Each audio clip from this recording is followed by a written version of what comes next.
Eu acredito que o sofrimento de Cristo e a demonstração do tipo de aflição fisiológica sob a qual seu corpo humano estava são manifestos no jardim do Getsêmani, onde é descrito que ele estava suando sangue. E lá está bem documentada uma condição médica em que pacientes que estão sobre enorme quantidade de estresse emocional e fisiológico podem, de fato, suar sangue por causa do estouro de pequenos vasos sobre as glândulas, expelindo o sangue. O açoite envolveu o uso de um chicote curto com peças geralmente de metal, às vezes ossos, às vezes peças de porcelana envolvidas nessas tiras de couro, que eram utilizadas para rasgar normalmente as costas, os ombros e as pernas da vítima, e as primeiras chicotadas rasgavam uma parte específica do corpo, cortando a pele e a gordura. Mas, eventualmente, uma vez que as camadas externas se abram, elas começariam a chegar aos músculos e tendões, e, naturalmente, ao longo do caminho, elas cortam todos os vasos sanguíneos de suprimentos naqueles tecidos, e você está perdendo sangue o tempo todo. A planta que foi descrita, na verdade, tinha um espinho muito longo. Não os espinhos pequenos que pegaríamos de uma roseira. Estes eram espinhos de, normalmente, 1,5 polegadas ou 2 polegadas de comprimento. O couro cabeludo é uma das porções do nosso corpo com maior número de vasos sanguíneos. Há vasto suprimento de sangue lá em cima. Então, ter aqueles espinhos empurrados até a placa bone teria passado por todo o couro cabeludo, provocando enorme perda de sangue. Eu vi pessoas sangrarem até a morte por apenas uma lesão no couro cabeludo. Portanto, não é uma lesão pequena ter dezenas de espinhos empurrados para dentro do seu couro cabeludo, de modo que isso teria causado a perda de mais sangue.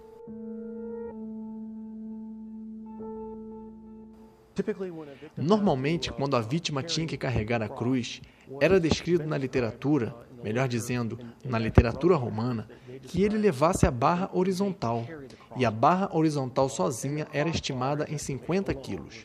E, obviamente, se o seu braço está preso aqui, agarrado em cima da barra transversal, e você cai, você precisa de ajuda para se levantar. Você não pode se levantar sozinho simplesmente, porque não há nenhuma maneira possível sem os braços para se levantar. Então, ele teria precisado de ajuda para se levantar. Se ele caiu, existe uma grande chance de ter batido com o peito, o que então poderia contar com a possibilidade de uma lesão cardíaca.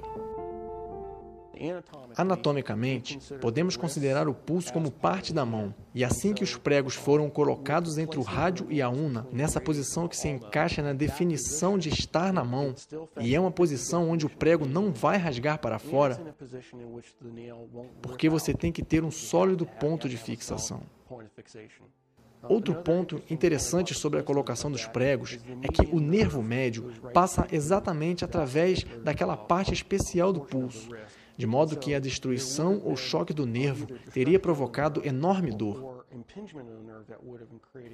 Cada vez que tentasse tomar um fôlego, estaria agonizando. Estaria empurrando os pés, que naturalmente causa muita dor.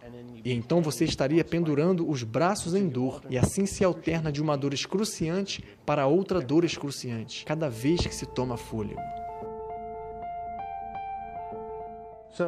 Portanto, mesmo se ele sobrevivesse à presente crucificação, ele teria que sobreviver ao que me parece ser uma lesão letal da lança. Isto define se ele está vivo ou não. O que é descrito é uma grande quantidade de água e sangue, e implicaria tanto uma infusão pleural quanto a uma infusão de pericárdio. E o sangue teria que vir de uma artéria pulmonar, veia pulmonar, aorta, veia cava ou do próprio coração. Nenhuma dessas lesões, a menos que fossem tratadas imediatamente por um cirurgião do trauma, como eu, com todos os avançados equipamentos que temos, poderiam ser resistidas depois de alguns minutos.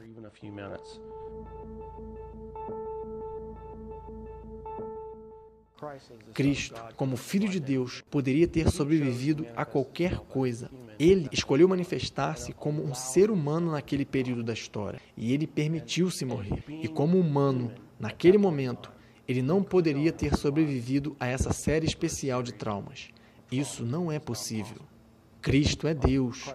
Ele poderia ter sobrevivido a tudo o que lançassem contra ele. E ele escolheu ser Cristo, o homem naquele período da história, para morrer pelos pecadores. E pela autolimitação de permanecer sendo humano, ele morreu. Ele não sobreviveu ao evento.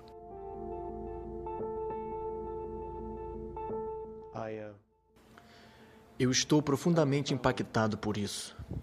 Como eu percebo que o preço que ele pagou foi algo que eu nunca teria estado disposto a fazer, provavelmente por ninguém. É muito difícil para mim mesmo cantar músicas sobre a cruz, mesmo em adoração,